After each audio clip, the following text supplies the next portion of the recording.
Hey there, welcome to Charting Toward Intimacy, where we're expanding the natural family planning conversation. I'm your host, Ellen Holloway.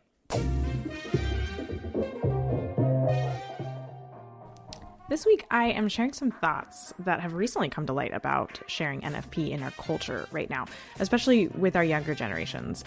And by younger, I mean basically people under 35-ish, or like speaking generationally, millennials and Gen Zers.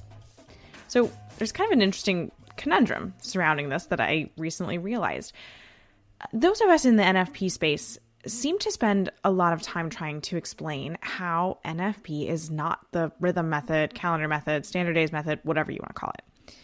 And we do this because we assume that the people around us, the people going through marriage prep, the teens and youth ministry, or just kind of basically the teens we're presenting to, have heard all of these things about NFP not working and being unreliable. But is that really what people going through marriage prep right now and teens in high school are thinking?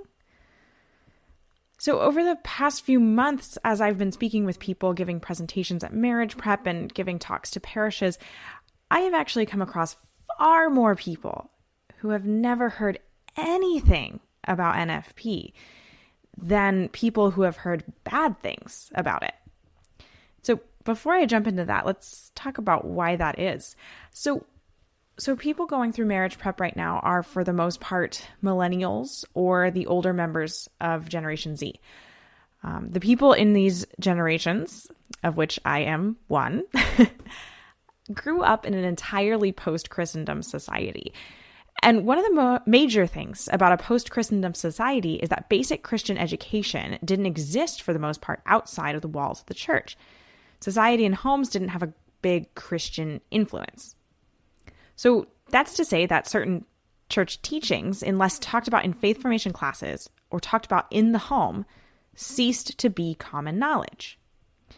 So it's the parents of these generations who, for the most part, have negative ideas of NFP because either they used it and didn't work, or their parents used it and had more children than they wanted, and they made that clear to the kids.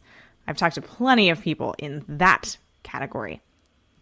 And what I mean by it is the calendar rhythm method. So these people, the parents of the people going through marriage prep and high school right now, they didn't pass on the teaching of natural family planning and God's true plan for marriage and sexuality because of really two main reasons. First, they were not properly taught the teachings in the first place. And second, they thought that, quote, the Catholic version of birth control doesn't work. Now, of course, we've talked about how NFP is not Catholic birth control plenty on this podcast, so I'm not going to get into that here.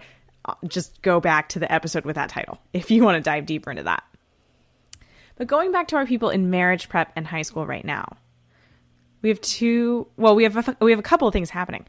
First, for the most part, NFP wasn't practiced in their parents' marriages. And it wasn't ever something that was talked about parent to child. Because NFP was never talked about, neither negative nor positive opinions of NFP were passed on. Also, and I think everybody can know or knows this already, our post-Christendom society has accepted the pill as the standard of healthcare for women. And it's just expected that a woman will go on the pill if she wants to plan when to have kids. So going back to that marriage prep talk or presentation in high school youth group, we actually have a really exciting opportunity here. We don't need to spend time backpedaling and making up for decades of misinformation about NFP. Because for the most part, when you walk into a youth group or a marriage prep class and ask for a show of hands of who has heard of NFP, it's going to be one or two. We have the awesome opportunity to introduce incredible and literally life-changing information about our bodies, which allow us to have stronger sexual relationships in our marriage because we actually understand how our bodies and God work together to create life. Okay, so why does this make such a big difference? This little piece about knowing about NFP or not? Well, for the most part, and again, I'm speaking in generalities here, the way that I've seen NFP talks to be structured, they focus on building credibility as if the credibility has already been lost. But it's not. We are actually introducing a brand new idea and brand new knowledge to these people. We don't need to put much, if any, emphasis on what NFP is not. We can just move straight forward with what NFP is and how it can truly be a gift to you and your marriage. NFP and fertility awareness are the literal answer that people are looking for. I personally am a case in point of this. Before marriage prep, I knew that the church was against birth control, but I didn't know what it was for instead. The knowledge that birth control is against church teaching is pretty prevalent still, but very few actually know what the church's answer to the need for family planning is. And they actually think the church doesn't have an answer and you're just supposed to have like 10 million kids. Also, very few actually know why the church is against birth control in the first place. And those 2 points, that's where we need to start. And of course, I am speaking in generalities. I know that there are awesome programs out there doing really great work. And if you are one of those programs, please reach out to me. I would love to learn about what you're doing in this space because I'm still learning every day. And also, I'm speaking from my own experience. My experience in the Bay Area of California working with marriage prep couples and teens in 2020 and 2021. Hey, if it's completely different in your area, tell me about it. Let's talk more about where the current generations getting married stand on knowledge of NFP. But really, here's my main point for this episode.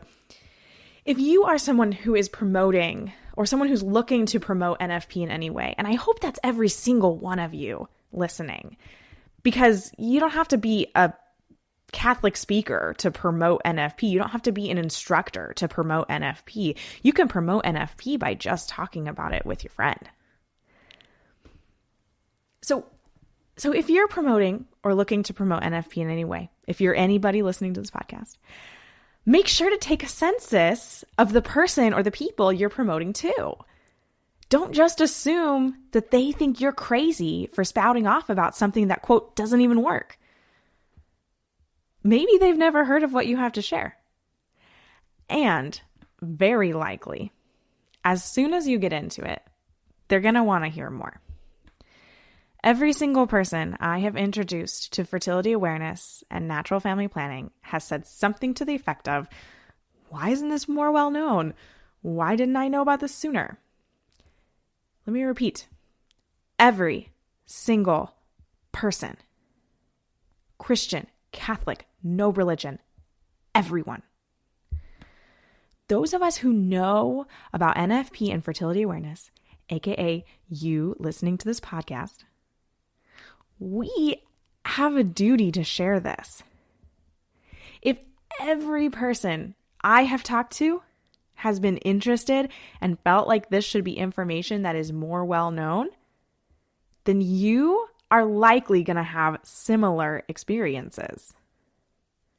So put yourself out there and help us expand this NFP conversation. Thank you so much for being here. This was a much shorter episode than normal. I don't think there's all that much more to share on this topic, but I do think it was important enough to warrant its own episode. I would love to hear your thoughts or your experiences. Please reach out to me on Instagram or email. Charting Toward Intimacy, and links to those are in the show notes. Until next time.